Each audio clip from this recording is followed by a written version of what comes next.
Can hydrogen power zero-emission cities? Let's find out. Welcome to EcoInnovaTech #281. Today I'm diving into hydrogen-powered urban transport, how this eco-innovation delivers zero-emission mobility for sustainable cities. In 2025, urban air pollution causes 4.2 million deaths yearly. Hydrogen is revolutionizing city travel. This 10-minute deep dive will cover what it is, how it works, its benefits, challenges, real-world examples, and its global impact. Let's hit the road.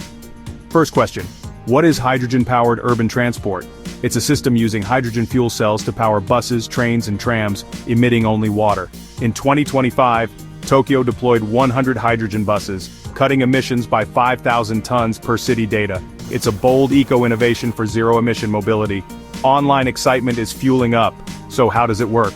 Hydrogen reacts with oxygen in a fuel cell to produce electricity, powering electric motors, with water as the byproduct. A 2025 Paris trial achieved 95% efficiency per transport reports, using onboard storage tanks refilled in 10 minutes. It's a clean, sustainable cities solution. Next question, why is this transforming urban mobility? Cities account for 70% of global CO2 emissions, and diesel vehicles add 20% of that. Hydrogen transport eliminates tailpipe pollution, reducing urban heat by 1 degree Celsius, per 2025 studies. It's creating 1,300 jobs in hydrogen tech too. Let's explore the benefits. The advantages are clear. Hydrogen buses offer a 300 kilometers range, outpacing electric buses 200 kilometers per tests. A 2025 London pilot cut noise pollution by 15%, improving city life.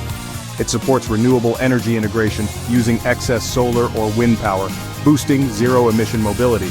Now, real-world examples. Tokyo's 2025 fleet serves 500,000 daily, saving 1,200 tons of CO2 per municipal stats. Posts found on X call it a breath of fresh air. Paris added 50 hydrogen trains in 2025, cutting emissions by 10,000 tons. In California, a 2025 LA bus network powers 200,000 trips monthly. Scaled globally, it could serve 50 million people by 2035, but it's not without hurdles. Question, what challenges does it face? Fuel cell costs reach $50,000 per vehicle, though mass production may have that. Refueling infrastructure lags, covering 5% of urban needs, and hydrogen production from renewables adds 10% to expenses. Still, $1.5 billion in 2025 investments like the Hydrogen Cities Fund drive a 20% growth rate. Let's dive deeper into the tech. Fuel cells convert hydrogen at 60% efficiency, up from 50% in 2020, per 2025 NREL data. Onboard storage uses high-pressure tanks, while green hydrogen, made from water electrolysis, cuts carbon by 95%. A 2025 German pilot tested a 500 kilometers train showcasing range potential. What about scalability? Urban areas home to 56% of the world's population need clean transport. A 2025 feasibility study in India identified 20 cities for hydrogen buses, potentially serving 10 million. Challenges include hydrogen supply chains, but renewable production is expanding by 15% yearly. It's a global mobility shift. Let's address the environmental angle. Hydrogen production via steam methane reforming emits 10 kilograms CO2 per kilogram, but green hydrogen drops this to near zero per 2025 studies.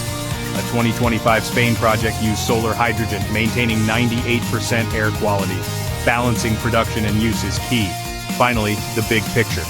Hydrogen-powered urban transport could redefine cities.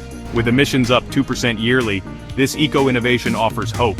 By 2040, if 10% of urban fleets adopt it, they could cut 100 million tons of CO2, power 200 million trips, and create 4 million jobs per expert projections. It's a zero-emission revolution. Last question, how can you support this? Use public transit, back hydrogen projects, or share this video. Every ride helps. Would you ride a hydrogen bus? Comment below, like the video, and subscribe for more eco-innovation.